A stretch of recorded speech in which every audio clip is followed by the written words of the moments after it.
ഒരാൾ നന്നായി ബാറ്റ് ചെയ്തുകൊണ്ടിരിക്കുമ്പോൾ പെട്ടെന്ന് ക്ലീൻ ബോൾഡ് ആയാൽ എന്ത് ചെയ്യും? മക്കളെ, അങ്ങനെ ഉണ്ടാവാതിരിക്കാനായിട്ട് ഡിഗ്രി ലെവൽ പ്രിലിംസ് പരീക്ഷയ്ക്കുള്ള ഒരു അടിപൊളി ടിപ്പാണ് പറഞ്ഞുതരാൻ പോകുന്നത്.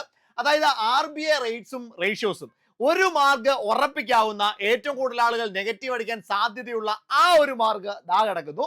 നമ്മൾ ആ കുറച്ച് റേറ്റുകൾ ഒന്ന് പഠിക്കാൻ പോവാണ്. ഒന്ന് CRR ആണ്, അതായത് cash reserve ratio. Cash reserve ratio ഇപ്പോൾ 3%. Then repo rate 5.25%. Then RR അല്ലെങ്കിൽ reverse repo rate 3.35%. Then bank rate 5.50. MSF അല്ലെങ്കിൽ മാർജിനൽ സ്റ്റാൻഡിംഗ് ഫെസിലിറ്റി 5.50. ഉറപ്പിച്ച് വെച്ചോടാ, നോട്ട് ചെയ്ത് വെച്ചോ. ഉറപ്പായിട്ടും ഡിഗ്രി ലെവൽ പ്രിലിംസ് പരീക്ഷയ്ക്ക് 1 മാർക്ക് കിട്ടും. അങ്ങനെയാണെങ്കിൽ SLR എത്രയാണെന്ന് കമന്റ് ചെയ്യാമോ? കുറെ നാളുകളായിട്ട് SLR മാറിയിട്ടില്ല. നേരത്തെ SLR തന്നെയാണ് ഇപ്പോഴത്തെ SLRും. ഒന്ന് ടൈപ്പ് ചെയ്യടാ, സ്റ്റാറ്റ്യൂട്ടറി ലിക്വിഡിറ്റി റേഷ്യോ ഇപ്പോഴെത്രയാണ്? അപ്പൊ ക്ലീൻ ബോൾഡ് ആവണ്ടെങ്കിൽ ഇത് പഠിച്ചു വെച്ചോ.